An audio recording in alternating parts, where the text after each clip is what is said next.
Hello and welcome again to another edition of our Lab Rat series. My name is Lloyd and I will be helping you guys today and understanding a little bit about green screen effects, or in this case, Chroma Key, because as you can see behind me, it's not green at all, it's blue. So we're going to be talking about Chroma Key and how you can use it to set up your own green screen effect for video recording or for streaming, as it were. And we're going to talk about the different things that we'll need in order to do that. So let's go ahead and take a look at what we got.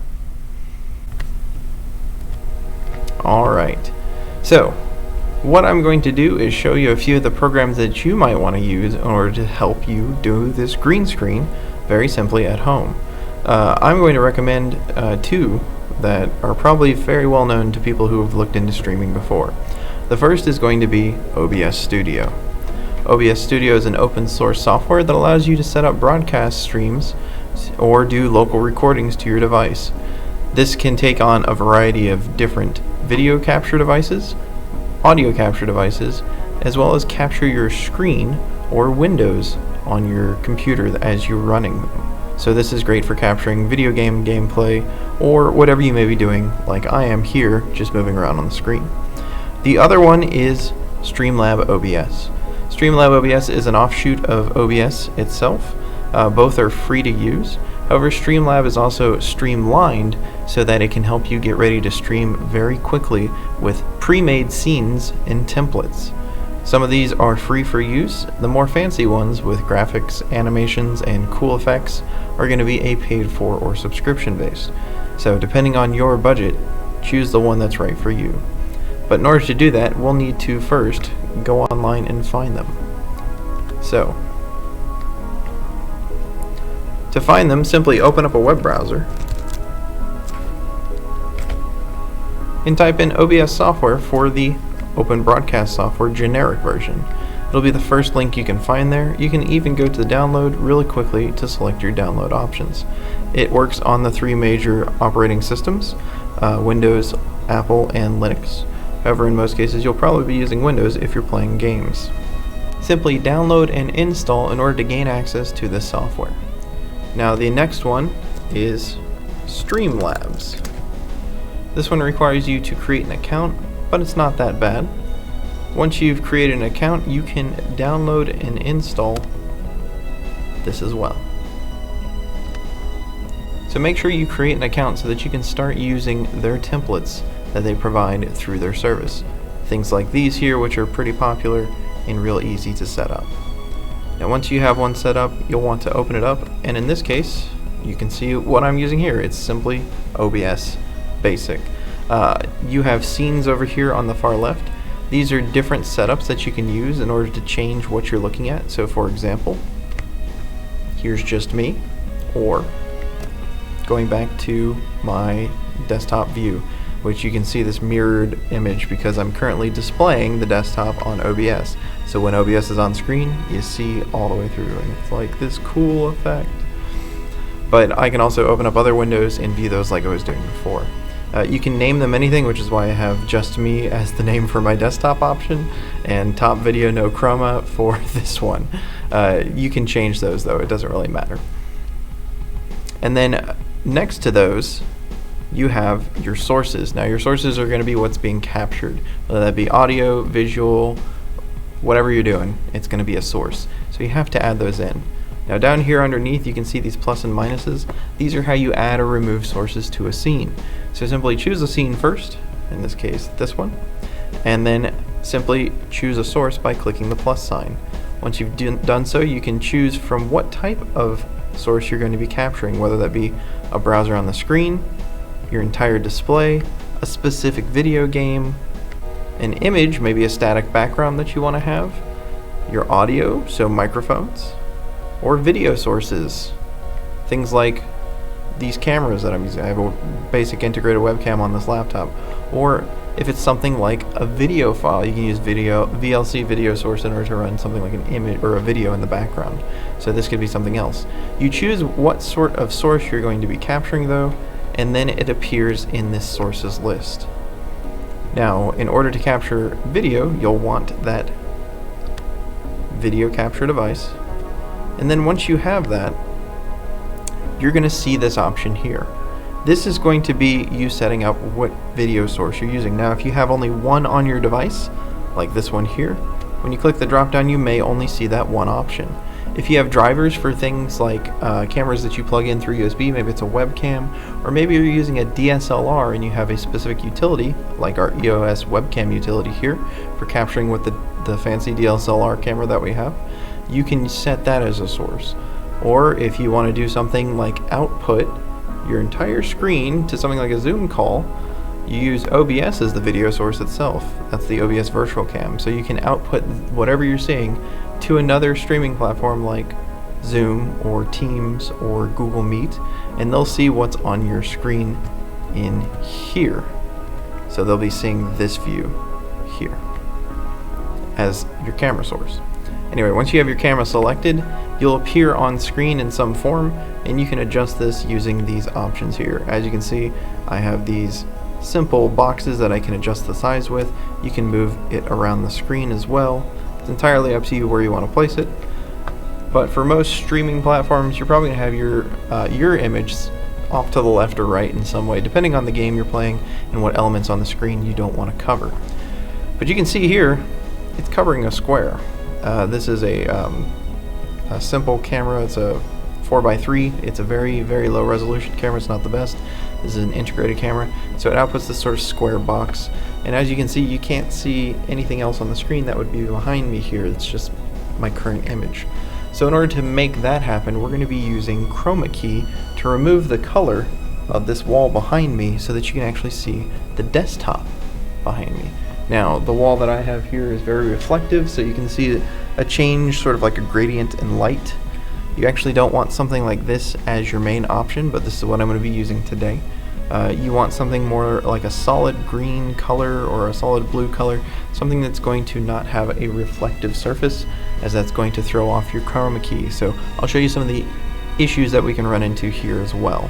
But you'll want to get something a little bit more solid, like a solid green cloth or a piece of paper, just not reflective. That's the big thing. So, how can we set this up? Well, let's put another source on screen like a video game so you guys can see that in action. So let's go ahead and put that on screen now. Alright, there we go. So right now you can see behind me the Jackbox game screen. So this is a game that I'm currently running on my computer. Hopefully the sound's down low enough that you can still hear me. That's often something that you have to work with, which you can do so here in the desktop audio section. If I go back to the just me section, you can see here I have this. I can lower and increase the volume that's coming from the desktop itself. My microphone is being picked up a little bit further down here, so I can boost that if I'm having trouble hearing myself over the game audio, but you'll usually lower that a little bit as well. Now I've lowered it on the game itself, so it shouldn't be too crazy, but still I'm going to bring it down just a bit so that hopefully I'm heard a little bit better. So you can adjust these things after you try them out. You may be going, well, how do I know? Well, you'll have to do some test streams in order to figure things out. That's just how it's going to be. Now, once I'm here with my green screen demo, you can see that behind me is still this blue screen. So how do I see what's behind me, which is currently the start button, ready to start the game? Well, in order to do that, we're going to go to a section called Filters. So you can see that here on the OBS screen. Filters, and I'm going to choose specifically the source that I'm going to be filtering from. So I click on my video source, I go to Filters, and you're going to see another screen similar to that setup screen we saw for the camera itself. Only now we're going to be messing with filter effects. So up at the top I have audio video filters, and then down here I have effect filters. And Chroma Key is what we're going to be using. So I'm actually going to go ahead and remove this and set it up for you so you can see it in action. So we use the plus sign for this group. We're going to choose Chroma Key as the option. Now, by default, green is usually the color that we use for Chroma Key, so it defaults to generic green. But we're going to be changing it. We're going to be using blue, but the blue that they have here is something that's a little bit brighter than what we have here. This is a lot darker. This is more going into the grays and black section. You might be thinking of something a little bit more like this bright blue, that like this mouse pad. Hold it up to this here. There's a difference. this one stands out a little bit more, and this one's been dirtied. You're usually going to see something a lot brighter than this. So generic blue, not going to really work for us.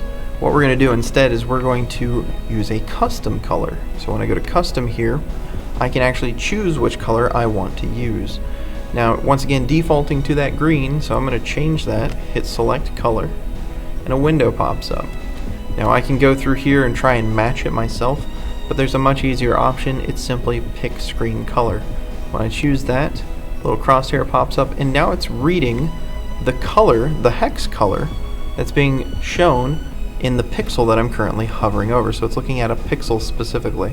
In this case, I can move it around to find a color, and you can see how it changes. Down here it's getting real dark, whereas up here where I have that reflection, the light shows. Now you'll have to think about this, especially in the case of a wall like this. While we painted it, it is still reflective. We didn't make this to be a green screen wall. This is just an accent color wall, but I'm using it as an example because it's the easiest thing for me here in the lab.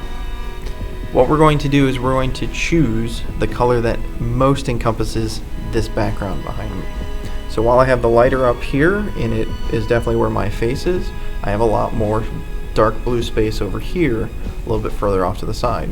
So I can try and find an even mix in there. And when I select it, okay, now my color is picked. I say okay, and now you don't see me on the screen. Well, my gain is pumped up really high. Now I can bring this down, and hey, here I am. You can also bring in the softness and try and even this out. Now you'll see a little bit of like this fuzz appear on the screen. That's because we have a lot of gradation with the lighting here. If I had a much more flat wall that didn't reflect as much light, you wouldn't see this as much. Like I said, with green screens and stuff like that where it's cloth or some form of fabric that's usually not going to be reflective, you have a much better time. With this though, I have to play around with settings. So I have smoothness, which is going to be how much it gets jaggy here around the edges, so where my hair is and stuff like that, or how smooth it's going to be comparatively. It's trying to smooth out those colors, and similarity is looking for those hue changes on the screen in order to try and get it just right. Now when I'm moving this forward, you can see my lower part here starts to disappear, it gets all fuzzy, but when I bring it to the back, I have a lot of static in the background. So you're going to have to play around with this to try and find the exactness that you want. And it's not the best. And if you find that it's not working the best, maybe you can select a different color then. Try this again. You can mess around with it a little bit more.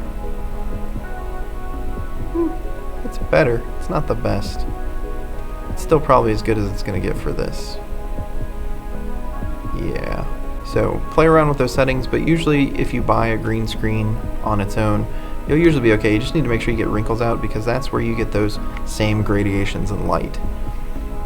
Alright.